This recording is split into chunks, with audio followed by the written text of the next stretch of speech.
Hello and welcome to Victoriana. It's the beginning of September. Um, Apologies for the slight noise in the background. That will be Tufty because he's found himself a pot to play with. Um, September is obviously not quite autumn, but for us it's already feeling like autumn. Today you could almost smell it in the air at lunchtime, which is something that if you're outside every day you'll understand. If you're not outside every day you just won't understand at all. Personally, I love autumn. It's a fantastic time for us with the family. We have a little bit more time, we're not watering, the pressures have gone off a bit more, so it's a great time of year for us. Here on the nursery things have slowed down a little bit. We're producing autumn crops, so all the autumn veg have already been done and they're underway.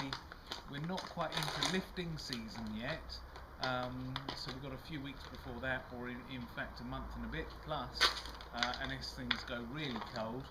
And we're doing some of the perennial crops, some of the ornamentals, some of the pretty stuff, which will be ready for next year. So we've got some lovely foxglove seedlings here, and obviously some of the prims and bits and pieces like that. So yeah, here we are, September, starting to cool down, starting to give us a little bit more time, which is great for us with the family. And I'll give you a quick run round of what's going on elsewhere on the nursery. So up in the top field we've had the spuds out now. They went in very late, so in honesty we haven't got a great crop off them this year, but enough to keep us going, I should think. The bee area continues to look really cheerful. The bee mix, Millie's bee mix, has done very well, and continues to flower and keep our colony going. The bee man's really pleased with the progress of the bees. They've more than doubled in quantity in the hive, and they're making all the bits and pieces for the winter. So he's happy and we're happy that he's happy. And on the fruit tree side, the fruit trees are just starting to show a little bit of autumn colour, which sort of points to the fact that it won't be long before we'll be lifting all this lot out of the ground. So got some busy times ahead, but at the moment not much to do up here. So out on the vegetable garden, Brian's really made some progress in the last month, really started to pull it back up to where it should be.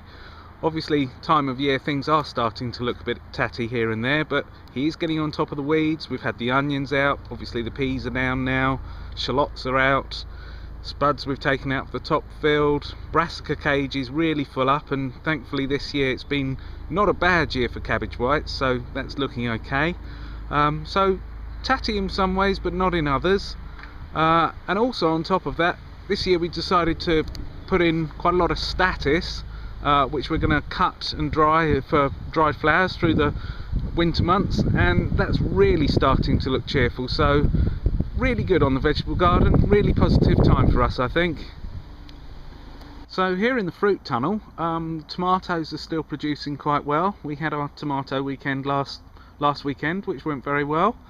The fruits aren't colouring up and maturing as quick as we'd expect, and that's the same for the chilies as well, but I think it's the cold temperatures we're continuing to have, particularly at night, and obviously the days are getting shorter as well.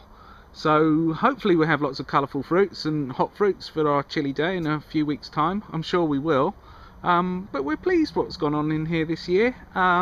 Everything's doing quite well, as I say. It'd just be nice to see some of the fruits maturing a bit more, but hopefully we'll get a bit of an Indian summer and we'll see that all happen in the next few weeks. Now just look at these dahlias, aren't they a picture? The weather's been quite grotty with wet and wind and everything, so they've had quite a bit of knocking around, but they're still performing beautifully, and cut flower for the house is wonderful. And I think really that's been the whole thing with the flower garden this year. We were late because of the various issues we've talked about before, but even the symmetrical bed that we put in, or that Dad put in, and has had a bit of weed here and there, that's still looking really good. It's beautiful, and the reality is that not a lot of effort has made such a pretty thing. So it's fine to grow all your veg and your fruit and things, but similarly, you know, I just love to show all the ornamentals as well, because they are so worthwhile and they do keep us all cheerful. So up in the top house, autumn is really starting to be upon us now. We've nearly finished the sweet corn that we grew. The chilies for seed saving have all come out of their tents. Any more flower that appears now we will just pick off. We're waiting for the fruits to mature up so that then we can collect the seed from them. So they're all doing well. On the wet days we're clambering in here and tidying up and blocking up ready for the winter, so we've got plenty of things that we need to move in for the winter. So we're quite empty, but that's expected this time of year, and we're half tidy, half not. Depends on the wet and dry days, and reality is we need both at the moment. So yeah, this is how we'd expect it. Doesn't look too bad really. Outside, all our cell bits and pieces are all growing away nicely. Clambering into autumn obviously. All the winter veg, the brassicas and bits and pieces, haven't had too much of an attack from the cabbage white this year. Still covered from the pigeons, because the pigeons just love us at every time of year, and obviously, as we'd expect at this time of year, there's one or two gaps appearing, but lots and lots of things still available, and lots of things still looking very good. And of course, autumn's a great time for planting some of the ornamental bits and pieces for the year ahead.